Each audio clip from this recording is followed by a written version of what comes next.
Hi అండి అందరికీ. Welcome to my channel. Hello it's Ashwini. Vinayaka Chavithi అనగానే పిల్లల ఆటలు, పెద్దల పూజలు, ఇంటి వాతావరణం అంతా పండగలా మారిపోతుంది. ఆ వాతావరణంలో తీయని మోదకాలు వాసన తగిలితే మరింత ఆనందం. మోదకాలు కేవలం వంటకం కాదు.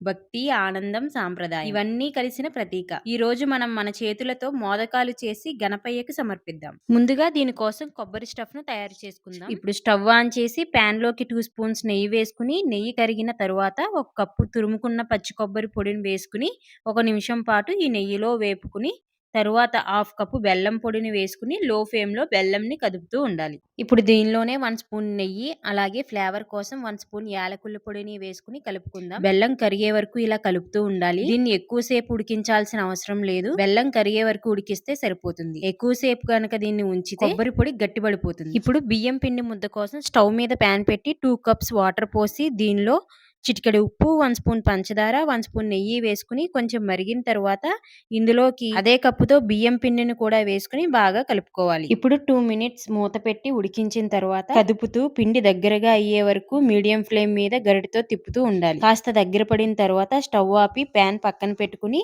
గోరువెచ్చగా అయిన తర్వాత చేతికి కొద్దిగా వాటర్ లేదా నెయ్యిని అప్లై చేసుకుని చేతితో ఒత్తుతూ పిండిని కలుపుకుందాం. పిండి ఎంత బాగా ఒత్తితే అంత సాఫ్టీగా పిండి తయారవుతుంది. ఇలా సాఫ్టీగా క్రాక్స్ లేకుండా పిండి ముద్దను చేసుకుందాం. ఇప్పుడు మోదకాల కోసం ఇటువంటి మోదక్ మోల్డ్ ని యూజ్ చేయొచ్చు, లేదా చేత్తో అయినా మోదకాలు చేసుకోవచ్చు. ఫస్ట్ మోదక్ మోల్డ్ కి నెయ్యిని ఇలా అప్లై చేసుకోవాలి. ఆ తరువాత పిండి ముద్దను తీసుకుని చూపిస్తున్న విధంగా పెట్టుకుని, ఆ తరువాత కొబ్బరి స్టఫ్ ని మధ్యలో పెట్టి క్లోజ్ చేసి ఎక్స్ట్రాగా వచ్చిన పిండిని పక్కకు తీసి ఓపెన్ చేస్తే ఇలా మోదకాలు వస్తాయి. వీటిని పక్కన పెట్టుకుందాం. ఇప్పుడు ఇడ్లీ కుక్కర్ తీసుకుని వాటర్ పోసుకుని వాటర్ మరుగుతున్నప్పుడు ఇలా ఇడ్లీ స్టాండ్ కి నెయ్యి అప్లై చేసుకుని మోదకాలని ఇలా అరేంజ్ చేసుకోవాలి. మీ దగ్గర ఉంటే పైన కుంకుమ పువ్వును కూడా అరేంజ్ చేసుకోవచ్చు.